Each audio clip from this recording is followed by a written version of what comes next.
Assalamualaikum warahmatullahi wabarakatuh. Alhamdulillahi wahdah, wassalatu wassalam ala rasulillah Muhammad ibn Abdillah wa ala alihi wa ashabihi wa man tabi'ahu wa walah, la hawla wa la quwwata illa billah. Amma ba'du, faqad qala Allah ta'ala fi kitabihil karim, a'udzu billahi minasy syaithanir rajim, bismillahirrahmanirrahim, wa ma arsalnaka illa rahmatan lil alamin. Wa qala Rasulullah sallallahu alaihi wasallam, inni la ub'atsu la'anan innama bu'istu rahmatan. Sadaqallah wa sadaqa Rasulullah sallallahu alaihi wasallam. Bapak Ibu hadirin wal hadirat jamaah Masjid Al-Hijrah yang merindu dan dirindu oleh surga yang dirahmati oleh Allah Subhanahu wa ta'ala. Alhamdulillah, hari ini kita sudah menyelesaikan puasa hari yang ke-8. Dari sebanyak yang hadir ini di puasa hari yang ke-8, saya yakin dan percaya bahwa semuanya nih rata-rata bukanya sama, make lontong sama gorengan sama sambal kacang. Itu khas Indonesia di dalam berbuka puasa. Apapun kita gunakan untuk berbuka puasa, mudah-mudahan semuanya diberkahi dan diridhoi oleh Allah Subhanahu wa ta'ala. Bapak Ibu yang dirahmati oleh Allah Subhanahu wa ta'ala, setidaknya di dalam Al-Quran ada 3 kata yang digunakan untuk menggambarkan sifat baginda Nabi kita Muhammad sallallahu alaihi wasallam yang amat cinta kasih dan amat penyayang. Yang pertama, Al-Quran menggunakan kata-kata rahmah.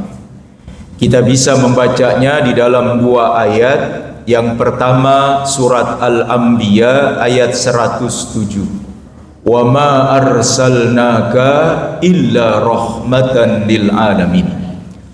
Yang kedua kita bisa menemukannya di dalam surah Ali Imran ayat 159. Fabima rahmatin minallahi linta lahum. Kata rahmah ini yang menunjukkan sifat daripada baginda Nabi, dia mengandung 3 kata. Yang pertama adalah ar-rifqah, yang artinya penyayang. Yang kedua adalah al-lutfu, yang artinya lembut. Dan yang ketiga adalah al-ihsan.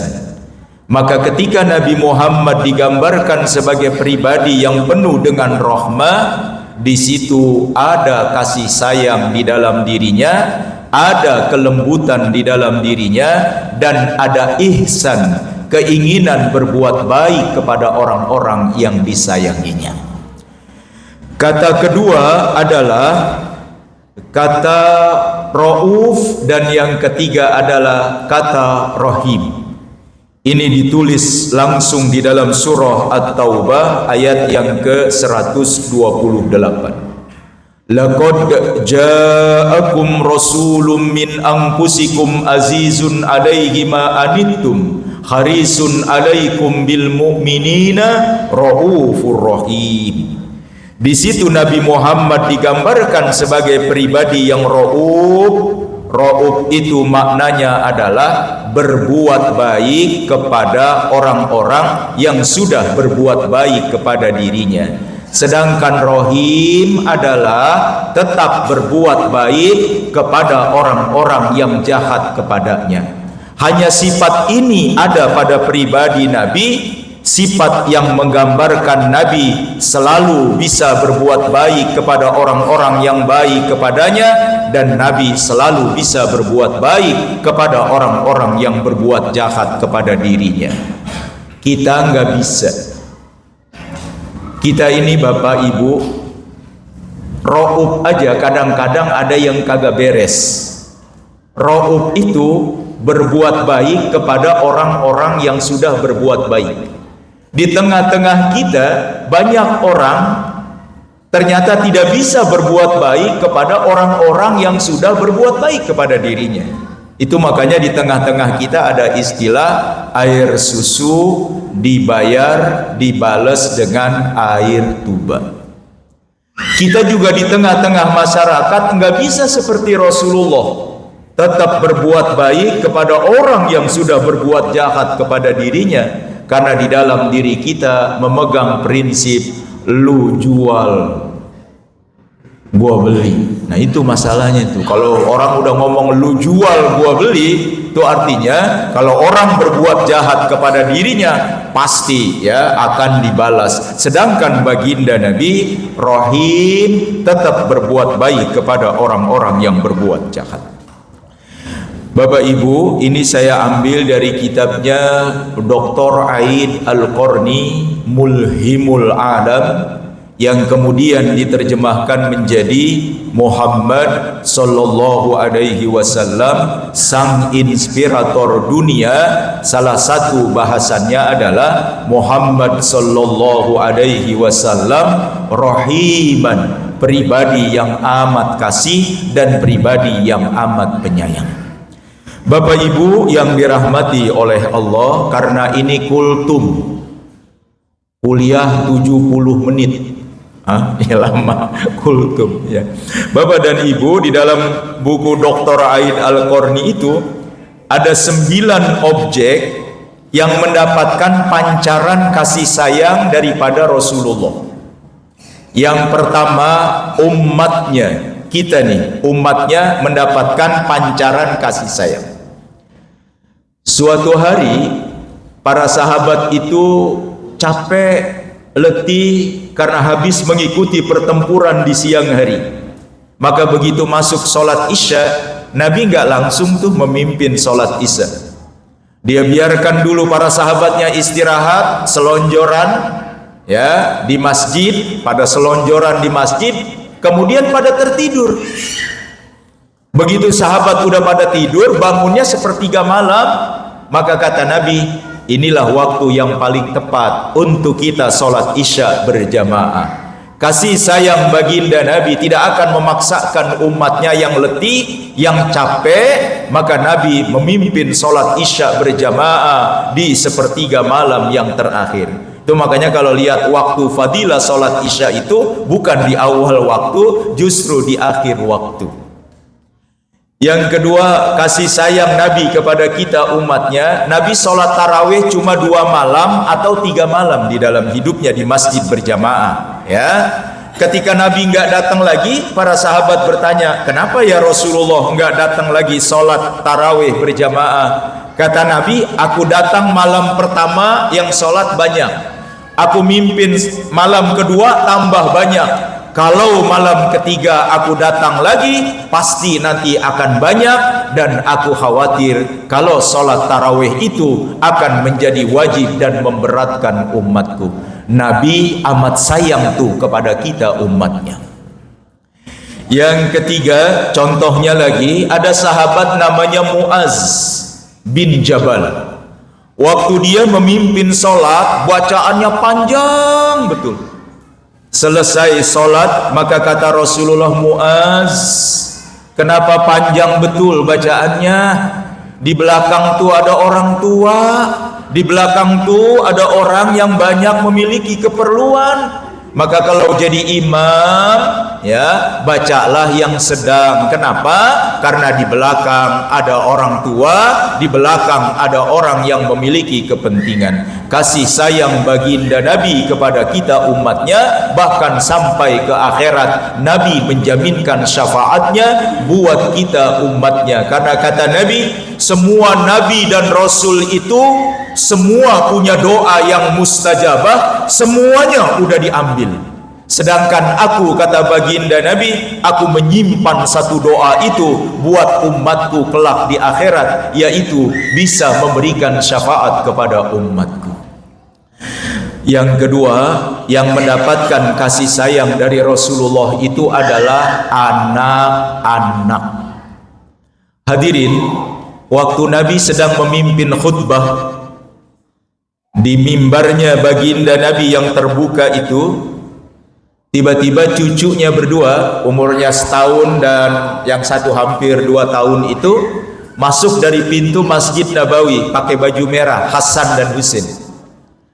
Jalannya itu namanya anak masih kecil begitu, masuk ke masjid jatuh, lari lagi jatuh, sedangkan Rasulullah lagi khutbah Jumat. Maka Rasulullah menghentikan khutbah Jumatnya, kemudian mengambil kedua cucunya, menggendongnya, kemudian meletakkan di bawah mimbarnya.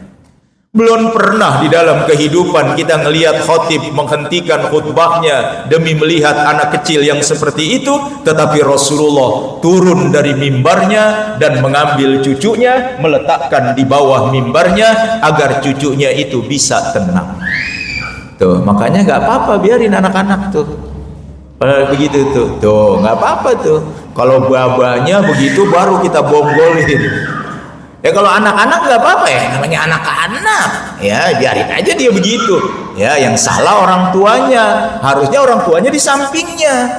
Jadi kalau dia kemana-mana, sini nak, dia kemana, nah gitu. Karena kalau pengurus yang naik ngomelin, wow orang tuanya ngambek. Ya Ustadz Iip naik ke atas ngomel, dicatat. Nggak bisa itu, makanya Rasulullah begitu kasih dan sayangnya kepada yang namanya anak-anak. Rasulullah itu punya cucu perempuan namanya Umammah binti Zainab. Waktu Nabi memimpin sholat Isya, Zainab sedang ada keperluan. Maka cucunya yang perempuan itu digendong oleh Rasulullah di dalam Rasulullah memimpin sholat berjamaah itu. Kalau Nabi mau ruku, cucunya dia taruh dulu, cucu perempuan. Kalau Nabi udah bangun dari sujud, Nabi angkat lagi dan gendong lagi sambil memimpin sholat berjamaah, cucu perempuan. Ketika tradisi masyarakat Arab tidak suka punya anak perempuan, malah suku Bani Adi menguburkan bayi perempuan hidup-hidup, Rasulullah malah menggendong cucu perempuannya di dalam memimpin sholat berjamaah dan diikuti oleh para sahabatnya di belakang. Kenapa? Karena cintanya baginda Nabi kepada anak-anak. Nabi punya, kalau katakan itu kan cucunya Ustadz, anak budak namanya Usammah bin Zaid. Hadirin sekalian, baginda Nabi itu punya ibu asuh dari sejak Nabi bayi. Jadi waktu Nabi lahir kan dibawa oleh Halimah Sa'diyah ke negeri Taif. Sebenarnya Aminah itu nggak nyerahin begitu aja bayi Muhammad, tetapi dikasih ibu asuh yang merupakan budak Aminah. Namanya sebenarnya Barokoh ya, tetapi kemudian dikenal sebagai Ummu Aiman karena nanti begitu menikah dia punya anak namanya Aiman, dia dikenal sebagai Ummu Aiman. Begitu suaminya meninggal dunia, Rasulullah nawarin ya sama sahabat-sahabat, apakah di antara kalian ada yang ingin menikahi janda calon penghuni surga ini? Semuanya berebut Pak, yang di Mekah, yang di Madinah. Para sahabat Ansor sama Muhajirin itu berebut, saya ya Rasulullah, saya ya Rasulullah. Padahal Ummu Aiman ini orang Ethiopia, orang Afrika, kulitnya hitam, hidungnya gede, kagak ada cakep-cakepnya. Tapi Nabi mengatakan, siapa di antara kalian yang mau menikahi janda calon penghuni surga ini? Semuanya berebut, kami ya Rasulullah, saya yang akan menikahi. Luar biasa sekali para sahabat. Nih bapak-bapak nih, segini banyaknya kalau saya bilang siapa yang menikahi janda calon penghuni surga, semua pada nengok ke belakang melihat bininya. Begitu. Oh sahabat nggak, saya Rasulullah. Siapa kemudian yang diberi oleh Rasulullah? Anak angkatnya namanya Zaid bin Haris. Zaid bin Haris menikah dengan Ummu Aiman, lahirlah Usamah bin Zaid. Ketika Usamah bin Zaid umur setahun, Nabi kadang meletakkannya di paha sebelah kanannya, kadang Hasan di sebelah kirinya, dipangku berdua, padahal itu anak budaknya. Kenapa? Karena Rasulullah amat menyayangi kepada yang namanya anak-anak. Saya langsung singkat aja ya, ada 9. Ntar kita mau berikutnya aja lagi. Saya langsung yang mendapatkan nikmat rahmat daripada baginda Nabi itu, saya langsung ke kaum perempuan saja. Ya, kaum perempuan. Nih, Nabi mengatakan, man ubtuliya bihadhil bannat, ya, kunna lahu sitron minan nar. Siapa yang punya anak perempuan dan dia diuji oleh Allah dengan anak perempuannya, maka anak perempuan itu, kata baginda Nabi, adalah penghalangnya dari masuk ke dalam neraka. Tuh, saking Nabi mau memuliakan orang perempuan, kaum wanita. Yang kedua, Nabi mengatakan, istausu bin nisa'i khairun. Aku berwasiat kepada kalian tentang istri-istri. Aku berwasiat kepada kalian tentang perempuan-perempuan untuk selalu berbuat baik. Fa innahunna indakum awanin, karena kadang-kadang istri di tangan-tangan kalian itu bagaikan tawanan-tawanan yang dipenjara. Nabi wasiatin, karena memang nasib perempuan itu, istri itu kadang-kadang jadi tawanan. Karena kalau kata bapak cerai, cerai. Kata bapak pisah, pisah. Itu maka Nabi jangan jadikan istri itu bagaikan tawanan.